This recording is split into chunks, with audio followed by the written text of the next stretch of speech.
Jadi Kapolda menambahkan setiap anak mendapat tambahan 100.000. Jadi dapat makanan, dapat perlengkapan sekolah. Tadi Ustaz Ibus cita-citanya mau jadi apa? Semua anak-anak jawab Pak. Jadi polisi. Jadi ada pula Pak Babin Katimas.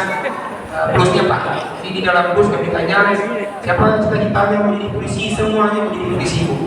Siapa mau jadi Kapolda, semua mau jadi Kapolda. Ya, rumahnya Kapolda gimana pelatihan. Tapi nggak apa-apa, alhamdulillah ini rezeki mereka. Dan kami sekali lagi berharap tolong gerakan ini tetap meskipun nggak ada gerakan, tolong orang tua dan ini anak-anaknya terus.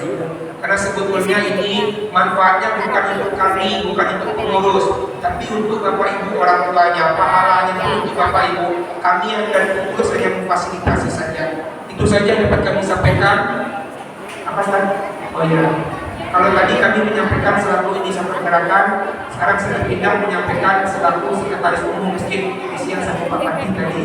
Alhamdulillah tadi pagi kita juga menerima bantuan dari dana CSR Bank Nagari di cabang Siteba untuk pembuatan kanopi dan parkir masjid dengan nominal 5 juta rupiah.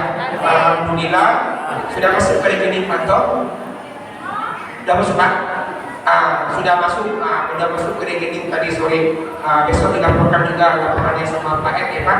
Apabila ada 5 juta dari Bank Indonesia, Bank Nagari cabang Siteba. Itu saja dapat kami sampaikan. Terima kasih banyak. Wabillahi taufiq wal hidayah. Wassalamualaikum warahmatullahi wabarakatuh.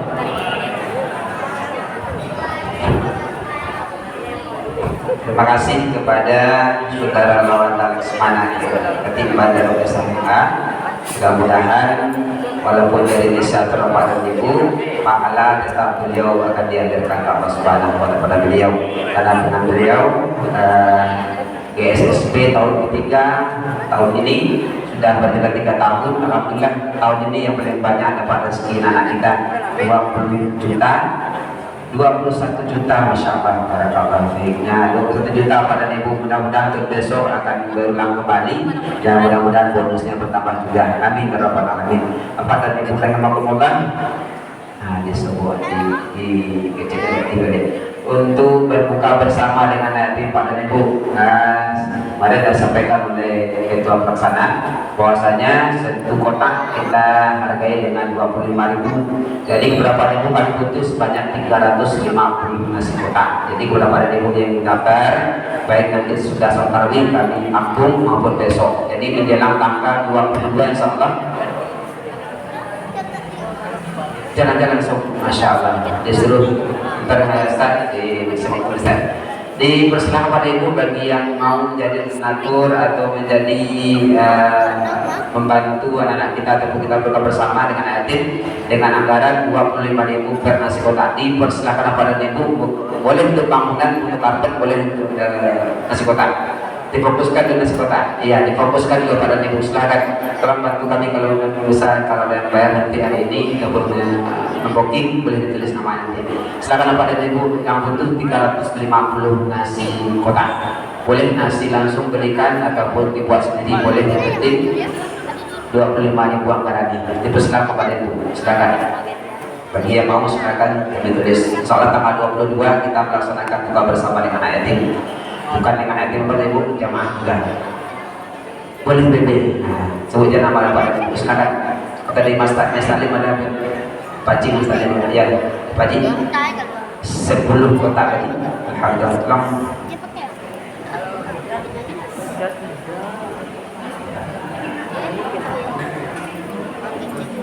Pak Haji ambil 10 kotak. Alhamdulillah. Bang Ibu Allah, Pak El, Pak Al, Pantau, Jalan Ambon 2, Jalan Ambon 2, 10 kotak, baru 20 Bapak dan Ibu, silakan. 1 kotak 25.000. Hamba Allah Wirasakit 7, berarti 6 berapa? 10 kotak, hamba Allah. Pak Salman 2 kotak, yes. Pak Salman 2 kotak, dan Wirasakti 6 tadi Bang. Wirasakti 6, 10 kotak, alhamdulillah. Ada lagi ibu? Silakan. Punya Manis, manis belum kotak, mana itu? Manis belum kotak. Boleh besok ya ibu sampai tanggal 21 boleh, tanggal 20 boleh. Sekarang tanggal 13. Silakan ibu-ibu untuk ibu Bu Sri berapa bu? 1, 2, 3, 30 kotak. Insyaallah 1, 2, 3 kali ini 30 kotak. Bu Sri bukai 30 kotak itu. Ya kali 5 kali 50 jadinya. Jadi 3 kali kan 30 kotak. Silakan bapak dan ibu. Alhamdulillah Pak Das Wira Sakti 8. Pak Das dapat 10 kotak. Ada lagi bapak dan ibu dikhususkan untuk nasi kotak untuk berbuka bersama dengan yatim dan jamaah semuanya. 8 kotak apa nanti darwin. Hamba Allah 10 kotak jalan apa? Hamba Allah banyak misalnya. Wira Sakti 9. Hamba Allah Wira Sakti 9. Nanti hamba Allah kapan minta Allah. Alhamdulillah. Berapa? Bentar. Berarti 8 kotak. Alhamdulillah hamba Allah Wira Sakti 5. 8 kotak. Hamba Allah 5 kotak jalan. Wira Sakti 1 5 kotak. Hamba Allah Wira Sakti 1 5 kotak. Dan tadi udah S 8 kotak. Wira Sakti 5 S 8 kotak. Alhamdulillah. Ada lagi pada ini. Biasanya stadion banyak. Ibu Era apa bu? 10 kotak. Hamba Allah Wira Sakti 3. Ibu Era 10 kotak. Hamba Allah Wira Sakti 3 10 kotak. Biar mudah kita lihat. Insyaallah 20 kotak. Papa Rapasha 20 kotak. Wira 9. Ini Papa Rapasha, Mama Rapasha. Ini Papa Rapasha nih, biasa ada Mama Rapasha nih. Tentang kalah Mama Rapasha 20 apa? Jadi 50. Tanggalan pasangan mau 2 kotak dan cash. Ada lagi bu, silakan bu. Baru berjumlah sekitar 80, 90. Ada lagi bapak dan ibu? Boleh hutang boleh ini boleh kita 2 ini boleh 3 ini boleh. Tanggal 20 insyaallah kita buka bersama. Tanggal 22 aja, insyaallah. Ada lagi bapak dan ibu? 2 menit lagi kita ambil waktu 2 menit. Masih ada bapak dan ibu? 100? Alhamdulillah baru sekitar 160 kotak lebih kurang. 160 kotak berarti tinggal lebih kurang 200 kotak lagi. Habis itu saya jadi pada ibu. Kita nanti ucapkan tiba. Sampai puluh daripada jam. Kita kita cukupkan 200 malam ini. Kalau bisa 40 kotak lagi baru bisa kita hari ini. Silakan pada ibu boleh besok bayarnya sekarang. Tidak harus cash hari ini. Silakan pada ibu. 1 kotak 25.000. Baru 160 bungkus kotak. 10 bungkai. Apa Allah bungkai? Apa Allah bungkai? Mama Aswaki 10 kotak. Bunda Aswaki 10 kotak. Ada Pak Aswaki. Bu Eti 10. Alhamdulillah ini sampai 20 Pak. Bu Eti ya. Berhenti Wira 1 Mama Kati ada belum anaknya Masya Allah ada dekor baru 180 kotak berapa? Belum 20 kotak lagi itu berapa? Lagi pada itu dia berang 180 kotak itu jadi lagi lama dan kepada Ibu rahimahullah. Terima kasih banyak atas segala infak dan sedekah diberikan, dan terkhusus lagi untuk berbuka bersama anak yatim. Nanti kita jumlahkan berapa yang pastinya, yang lebih kurang 180 terkumpul. Jadi besok kita kumpulkan masih 170 kepala lagi. Mudah-mudahan Pak Ibu segala infak sedekah diberikan, Allah berikan limpah rezeki yang lipat ganda hendaknya, dan walaupun sudah berapa hari ini, mudah-mudahan besok ditambah lagi. Bapak dan Ibu rahimahullah, mari kita dengarkan tausiah sampai oleh Ustaz Randa Bastian Jasa kepada beliau di persidangan.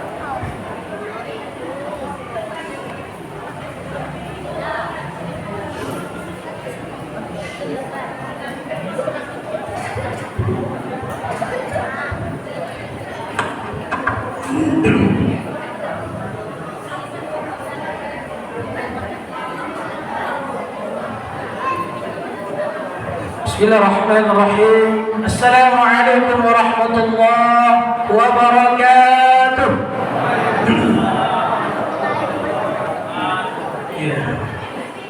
Innal hamdalillah nahmaduhu wa nasta'inuhu wa nastaghfiruh wa na'udzu billahi min shururi anfusina wa min sayyiati a'malina. Man yahdihillahu fala mudilla lahu wa man yudlil fala hadiya lahu. Asyhadu an la ilaha illallah wahdahu la syarika lahu wa asyhadu anna sayyidina Muhammadan 'abduhu wa rasuluhu alladzi la nabiyya ba'dahu. Allahumma shalli 'ala sayyidina Muhammad wa 'ala ali sayyidina Muhammad. Faqala Allah ta'ala fil Qur'anil Karim wa huwa asdaqul qailin. A'udzu billahi minasy syaithanir rajim. Bismillahirrahmanirrahim. Inna fi khalqis samawati wal ardh wa ikhtilafil laili wan nahar la ayatin li ulil albab. Bapak Ibu yang dimuliakan Allah Subhanahu wa taala, yang pertama tentu kami hormat kami kepada barisan pengurus, mulai dari Ketua Masjid Darul Huda, kemudian Bapak Ibu jemaah yang sedang dimuliakan Allah Subhanahu wa taala. Kita bersyukur kepada Allah bahwa pada detik ini, pada malam hari ini, Allah masih tetap memberikan kepada kita segala nikmat.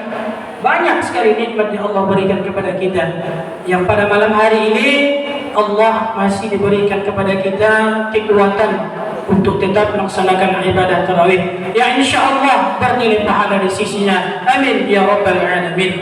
Bapak Ibu yang dimuliakan Allah Subhanahu wa taala, kemudian yang kedua, mari kita bersalawat kepada Nabi Muhammad sallallahu alaihi wasallam. Teringat kami dalam sebuah hadis Rasulullah sallallahu alaihi wasallam yang ketika siapa saja mengucapkan salat ini, kata Nabi sallallahu alaihi wasallam, dia berhak mendapatkan syafaatku di hari kiamat. Apa salawatnya? Diriwayatkan oleh Imam At-Tabari. Nabi sallallahu alaihi wasallam bersabda, siapa yang mengucapkan salawat ini, Allahumma salli ala Muhammadin wa anzilhul maq'ada al-muqarrab indaka yaumal qiyamah. Kata Nabi sallallahu alaihi wasallam, wajabat lahu syafaati, maka dia wajib mendapatkan syafaatku di hari kiamat. Itulah salah satu salawat yang mulia, yang khusus diriwayatkan oleh para ulama-ulama kita ketika ingin mendapatkan syafaat beliau. Bapak Ibu yang dimuliakan Allah Subhanahu wa taala, izinkan kami pada kesempatan kali ini untuk memberikan sedikit wejangan terkait bagaimana makna-makna ataupun tafsiran-tafsiran ayat Al-Qur'anul Karim.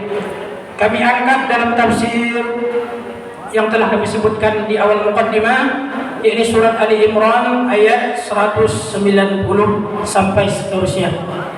Kalau bisa nanti sampai waktunya selesai, alhamdulillah. Bapak Ibu yang dimuliakan Allah, kalau perlu Bapak Ibu mencari Al-Quran boleh, supaya nyambung dengan kajinya apa yang dimaksud dengan ayat-ayat Allah ini. Bapak Ibu jamaah tarawih yang dimuliakan Allah Subhanahu wa taala, Allah berfirman dalam Al-Quran, inna fi khalqis samawati wal ardh, sesungguhnya di dalam penciptaan langit dan bumi, wa ikhtilafil laili wan nahar, dan pergantian malam dan siang, terdapat tanda-tanda kebesaran Allah liulil albab, bagi orang-orang yang berakal. Teringat kami salah satu kisah Nabi Sallallahu Alaihi Wasallam ketika diturunkan ayat ini, Bapak Ibu, bahwa datang segelombang sahabat bertanya kepada istri Nabi Sallallahu Alaihi Wasallam, Aisyah, ya Aisyah, apakah salah satu perbuatan yang luar biasa yang engkau melihat kepada Nabi Sallallahu Alaihi Wasallam? Maka Aisyah menerangkan, saya menangis bercucuran air mata saya ketika melihat Nabi Sallallahu Alaihi Wasallam melaksanakan sholatnya, melaksanakan ibadah sholat malamnya, mengalir air mata Nabi Muhammad, bercucur air mata Nabi Muhammad Sallallahu Alaihi Wasallam atas apa yang ia lakukan pada malam itu. Apakah yang demikian? Maka turunlah ayat ini. Itu yang disebut sebagai asbabun nuzul, sebab kenapa Allah menurunkan ayat ini. Allah Subhanahu wa taala menurunkan ayat ini, yakni Ali Imran ayat 190. Allah taala berfirman, inna fi khalqis samawati wal ardh, sesungguhnya pada penciptaan langit dan bumi. Bapak Ibu yang dimuliakan Allah, kita perhatikan kata per kata di dalam ayat ini. Kata khalqi itu memiliki dua makna, kata ulama-ulama tafsir. Apa dia? Yang pertama, kata khalqi itu bermakna penciptaan. Itu makna pertamanya, Bapak Ibu. Makna yang kedua, al-khalqi itu disebut sebagai pengaturan. Jadi Allah Subhanahu wa taala Inyo menciptakan langit dan bumi itu atas sebagai penciptaan Dia dan juga diaturnya. Kita ibaratkan ketika Allah menerangkan dalam Al-Quran yang lain, surat yang lain, bahwa sebelumnya langit sama bumi bersatu dahulunya. Kemudian Allah pecah belahkan. Disikolah letak khalqis samawati Allah itu. Ketika kita melempar galeh kaca, kalau dilempar ke bawah pasti hancur kan? Hancur itu pasti menyebar kemana-mana aja. Tapi ketika Allah mendentumkan langit dan bumi, itu tidak akan hancur kemana-mana. Tetapi caliklah bumi awak, planet-planet yang lainnya itu beredar dengan edaran yang pasti, teratur dan tersusun. Itulah terdapat tanda-tanda kebesaran Allah Subhanahu wa taala. Lanjut Bapak Ibu yang dimuliakan Allah, waqtilafil laili wan nahar, dan pergantian siang, pergantian malam dan siang. Di situ juga terdapat kebesaran Allah bagi orang-orang yang beriman. Kalau dicari setiap tempat, setiap waktu Allah memberikan iklim tertentu pada suatu umat, itu pasti berbeda sifatnya, Bapak Ibu. Jadi kalau awak tinggal di daerah pesisir, pasti bahasanya agak kasar. Pasti ada ciri khas orang pesisir ketika bersogok sama orang-orang yang di luar pesisir. Orang Padang misalnya, sogok dengan orang Ujung Gading, itu bahasanya beda, Bapak. Kalau bahasa Ujung Gading bahasa Madiliang, bahasa Melayu. Kalau orang Padang itu bahasa Minangnya dengan tata keramanya. Disitulah letak bagi orang-orang yang mengerti waqtilafil laili wan nahar, itu terdapat kebesaran Allah Subhanahu wa taala. Untuk siapa itu, Bapak Ibu? Dijelaskan di ayatnya. La ayatin ulil albab. Sia yang disebut ulil albab itu, Bapak Ibu. Banyak tafsir-tafsir menjelaskan. Kalau yang biasa pahami ulil albab itu apa, Bapak Ibu? Orang-orang yang berakal. Tidak. Bukan itu. Tapi menurut ulama-ulama tafsir, ulil albab itu maknanya orang-orang yang mengetahui segala sesuatu secara substansinya. Contoh, alam semesta kau ciptakan Allah itu apa? Ingin tahu apa substansinya, ingin tahu apa maqasidnya, tujuannya. Istilahnya kalau dibuat sebuah jeruk, ingin mengetahui kulitnya, ingin mengetahui isinya, dan ingin mengetahui di balik isinya itu apa? Uji. Jadi ada orang yang mengetahui hanya sekedar kulitnya, coba. Ingin belajar hanya sekedar dapat kulit. Adalah orang yang belajar untuk ilmu agama, ingin mendapat kulit juga dan mengetahui isinya. Itu lebih dari itu. Itulah yang disebut dengan ulil albab. Kenapa?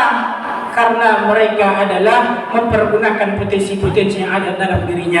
Tidak hanya mengetahui apa yang di luar, tidak hanya mengetahui apa yang di dalam, tetapi di dalam itu mereka juga tahu, Bapak Ibu. Ibarat sebuah jeruk, kulitnya orang tuh tahu, isinya juga orang tuh tahu, dan bijinya juga mereka tahu.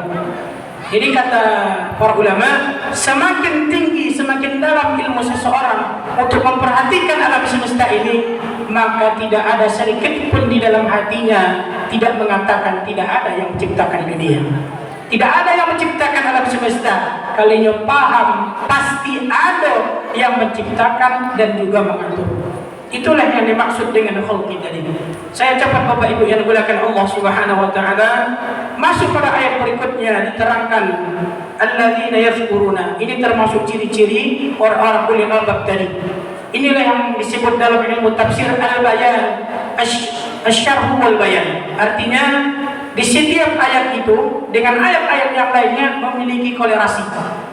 Kalau dalam ilmu ulumul Quran namanya munasabah, keterkaitan antara ayat satu dengan ayat yang lainnya. Diterangkanlah dalam ayat ini. Sia yang disebut ulil albab itu. Alladzina yadhkuruna Allaha qiyaman wa qu'udan wa 'ala junubihim. Yaitu orang-orang yang mengingat Allah sambil berdiri, mengingat Allah sambil duduk, atau mengingat Allah dalam keadaan berbaring. Bapak Ibu yang dimuliakan Allah Subhanahu wa taala, mari kita bedah ayat ini. Terdapat kata di sini yazkuruna Allah. Apa makna zikir Bapak Ibu? Makna zikir Bapak Ibu. Zikir itu maknanya mengingat salah satunya. Tetapi zikir itu bukan hanya sekedar mengingat. Jadi zikir itu lebih luas maknanya sekedar mengingat. Kalau dah selesai sholat awak kan berzikir itu. Tidak sekedar itu makna zikir Bapak Ibu yang dimuliakan Allah. Makna zikir adalah ketika seorang hamba melakukan satu perbuatan dan tingkah itu, perbuatan itu dikaitkannya dengan Allah, itu juga disebut sebagai zikir. Itulah kenapa zikir itu tidak sekedar duduk, tapi bisa berdiri, bisa duduk. Awak berdiri mengingat Allah ketika mencari ciptaan-ciptaan Allah. Wah, luar biasa.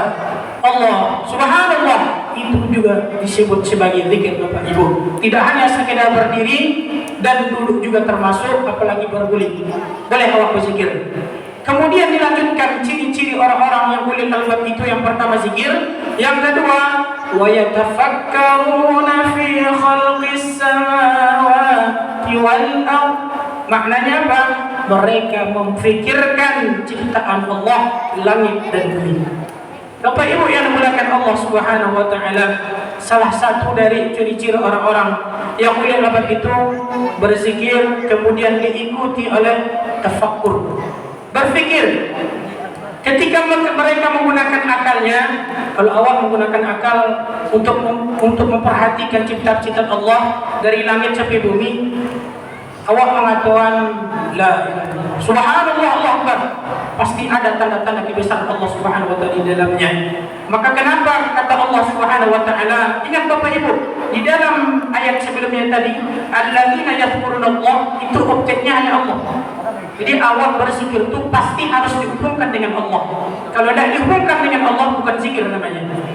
Kemudian yang kedua, yatafakkaru, orang yang berfikir itu objeknya adalah ciptaan-ciptaan Allah. Di kajian-kajian sebelumnya kan awak sebut tuh, di kajian subuh Pak Ibu, ada 3 yang harus kita perhatikan. Apa ini ya? Alam semesta, kemudian diri awak, kemudian apa lagi ayat-ayat Allah Subhanahu wa taala yang di Al-Qur'an. Ingat kata Nabi sallallahu alaihi wasallam, tafakkaru fi khalqillah wa la tafakkaru fillah. Ingat Bapak Ibu, yang harus awak pikirkan tuh hanya ciptaan Allah. Hanya ciptaan Allah yang bisa kita pikirkan. Tapi jangan coba-coba. Biasa kan orang-orang baru-baru belajar tarikat Bapak Ibu, nyolah rasanya dakik dengan Allah, ingin mengetahui bagaimana Allah. Jangan. Itu dalilnya untuk membantah orang-orang yang ingin mengetahui Allah dari segi zatnya. Yang harus kita gunakan itu zikir kalau untuk mencari Allah. Harus dengan cara metode zikir kalau awak ingin mengenal Allah. Tapi kalau menggunakan tafakkaru fi khalqillah, menggunakan akal pikiran untuk memikirkan Allah, tidak akan sampai loh Bapak Ibu. Makanya banyak orang-orang yang masih suluk-suluk itu errornya keluar dari situ. Karena dia apa? Menggunakan akalnya untuk memikirkan Allah. Tidak. Allah menciptakan akal menurut ayatku untuk mentadabburi, memfikirkan ciptaan-ciptaannya. Disitulah letak kekuasaan Allah. Ibarat di apa? Kalau awak mencari kucing, untuk membuktikan adanya kucing itu, awak mencari inyo ada atau hanya sekedar mendengar suaranya saja untuk membuktikan inyo ada? Tentu hanya sekedar mendengar undang suaranya, awaklah yakin tuh. Inyo ada kucing di situ. Begitu pula Allah Subhanahu wa taala. Tidak perlu Allah menampakkan dirinya, cukup hanya dengan tanda-tanda kebesarannya awak meyakini pasti kau ada penciptanya. Pasti ada Allah Subhanahu wa taala. Bapak Ibu yang dimuliakan Allah Subhanahu wa taala. Jadi segala apa yang diciptakan Allah kau pasti ada manfaatnya. Tidak ada yang sia-sia. Bagi yang kita diciptakan agak-agak cacat misalnya, jangan, itu ada di baliknya, ada makna di balik itu. Dalilnya apa? Lanjut. Rabbana ma khalaqta hadza batila. Ya Tuhan kami, tidaklah Engkau menciptakan segala ini tanpa sia-sia. Jadi Bapak Ibu yang dimuliakan Allah, segala apa yang diciptakan Allah itu ada maknanya, ada manfaatnya. Dilanjutkan di ayatnya, maka orang-orang ulik albab itu berkata, subhanaka faqina adzabannar. Kok tiba-tiba Bapak Ustaz dalam ayat kau meminta doa faqina adzabannar, setelah Allah menerangkan segala ciptaannya, kau kan tak ada yang sia-sia Bapak Ibu. Kemudian mereka mengatakan, lindungi kami dari azab neraka. Apa hukumannya itu? Tiba-tiba awalnya menceritakan penciptaan tidak ada sia-sia, kemudian ia berdoa supaya dihindarkan api neraka. Maknanya, perhatikan. Maknanya adalah karena segala penciptaan Allah itu tidak ada sia-sia, segala ciptaan Allah itu ada manfaatnya dalam diri, dan segala makhluk-makhluknya disitulah letak kekurangan manusia. Ini ada akal, ada roh, ada hati, tapi tidak digunakannya untuk memahami, untuk mengambil manfaat apa-apa yang diciptakan Allah. Ada manusia modeko, tidak diperhatikannya modeko itu. Disitulah letak ikokoh. Khawatirlah mereka ketika tidak mampu untuk memahami apa-apa yang diciptakan Allah Subhanahu wa taala. Makanya ini memohon kepada Allah, karena dari kelimpahan kami ya Allah tak mampu memahami ayat-ayat-Mu, maka faqina adzabannar, hindarkan kami dari azab api neraka. Kan nyambung. Itulah menurut para ulama tafsir. Bapak Ibu yang dimuliakan Allah Subhanahu wa taala. Kemudian masuk kepada ayat berikutnya, Allah taala berfirman, Rabbana innaka man tudkhilin nar faqad akhzaitah. Kita terjemahkan, ya Tuhan kami, sesungguhnya orang yang Engkau masukkan ke dalam neraka, faqad akhzaitah, maka sungguh Engkau telah menghinakannya. Kalau dicari ayat ko agak heran Bapak Ibu. Allah memasukkan orang kan dalam nerakanya. Ini hanya menggunakan kata akhzaitah. Dan sungguh Allah itu menghinakan mereka. Kenapa kok Allah tidak menggunakan azab? Kalau orang masuk neraka kan pasti diazab tuh. Kenapa Allah hanya menggunakan akhzaitah? Orang yang masuk neraka kami hinakan mereka, kami permalukan mereka. Nah, di siko Bapak Ibu tafsirnya. Perbedaan antara dihinakan, dipermainkan dengan siksa, mana yang paling berpengaruh dalam diri awak? Ketika kita disiksa atau ketika kita dipermalukan, efeknya kepada dalam diri awak yang mana lebih kuat? Siksakah atau dipermalukankah? Dijawab ulama tafsir, yang paling besar pengaruhnya, efeknya di antara kata siksa dengan kata dipermalukan, lebih besar dipermalukan Bapak Ibu, lebih besar dihinakan. Maka ikolah yang disebut Allah, orang-orang yang dimasukkan ke dalam neraka itu, mereka dihinakan Allah, bukan diazab. Karena kalau dihinakan inyo, pastilah diazab.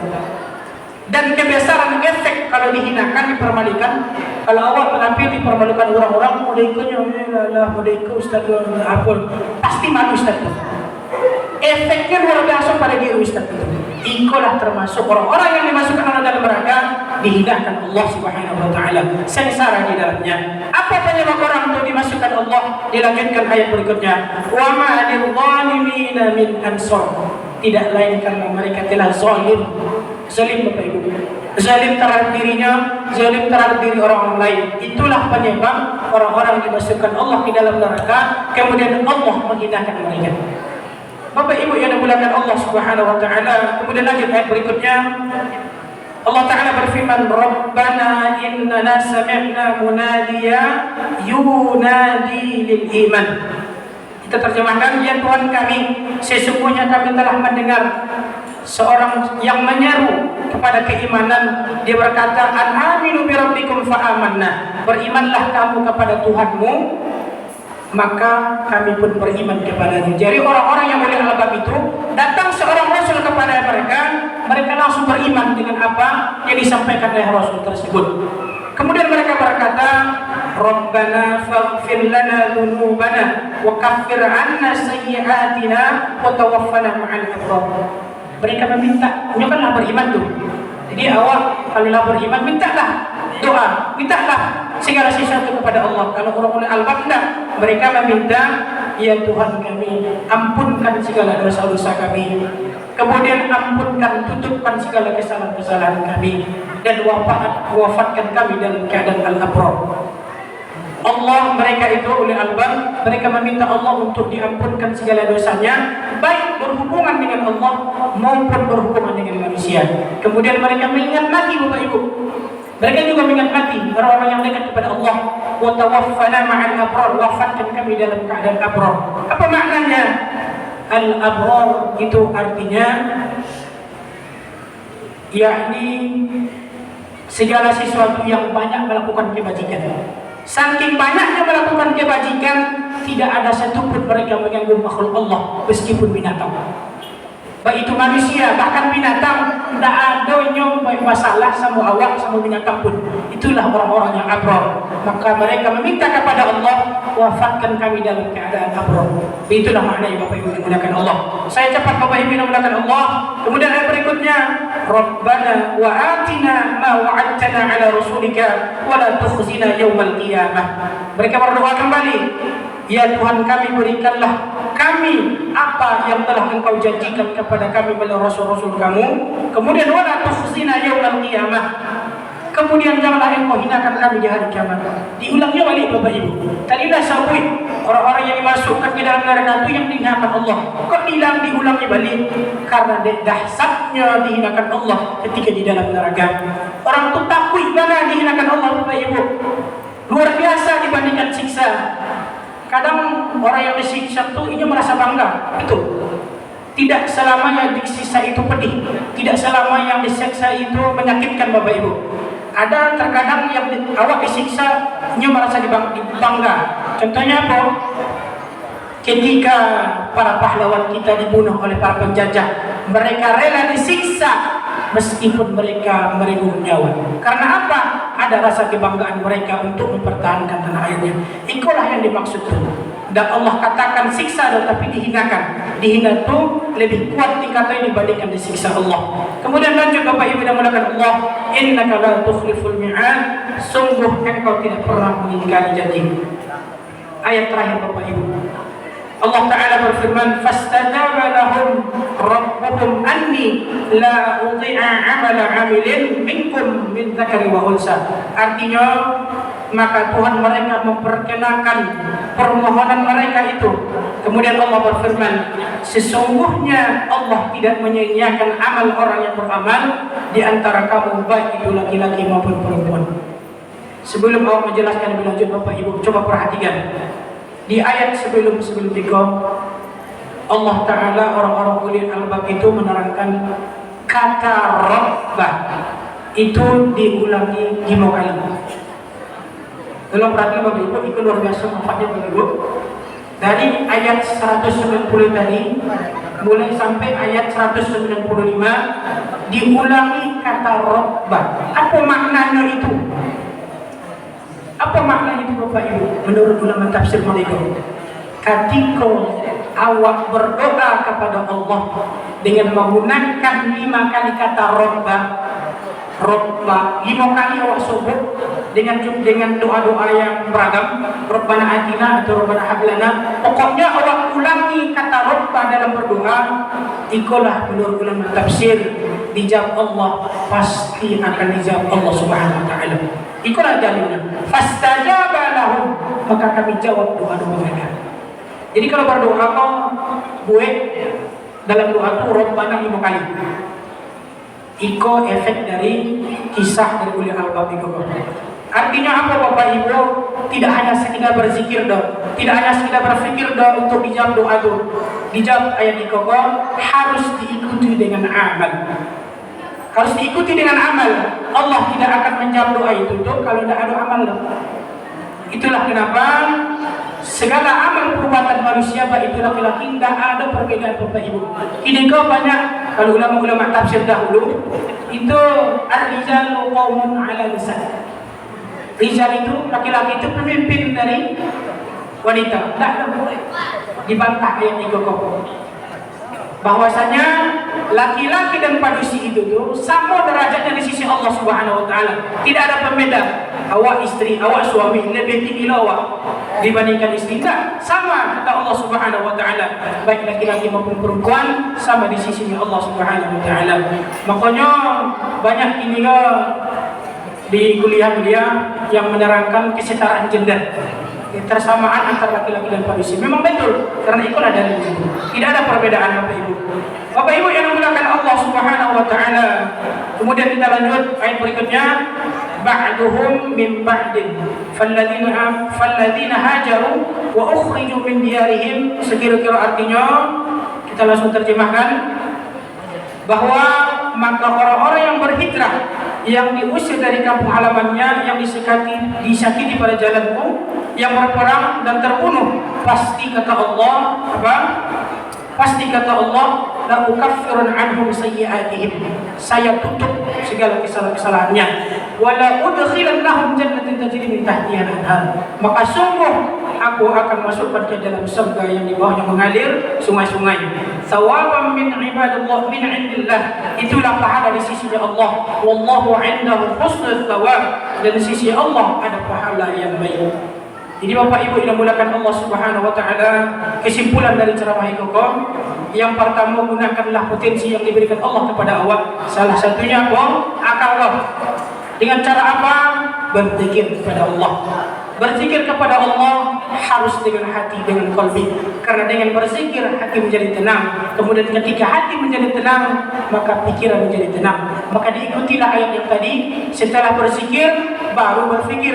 Jangan dulu berfikir baru berzikir. Tidak masuk itu. Berzikir dulu, lah tanam hati itu baru berfikir. Kalau tanam pikiran itu jangan coba-coba berfikir. Jadinya apa? Error yang itu. Kalau mencoba-coba memfikirkan Allah, error lebih kamu. Tapi gunakan pikiran itu untuk memahami segala ciptaan Allah Subhanahu wa taala. Mungkin itulah yang dapat kami sampaikan Bapak Ibu. Semoga setiap penggalan yang kami berikan penjelasan dapat memberi pahala atau memberi manfaat di sisi Allah Subhanahu wa taala dan juga menambah wawasan kita. Amin ya rabbal alamin. Wallahu muwaffiq ila aqwamit thariq. Wassalamu alaikum warahmatullahi wabarakatuh.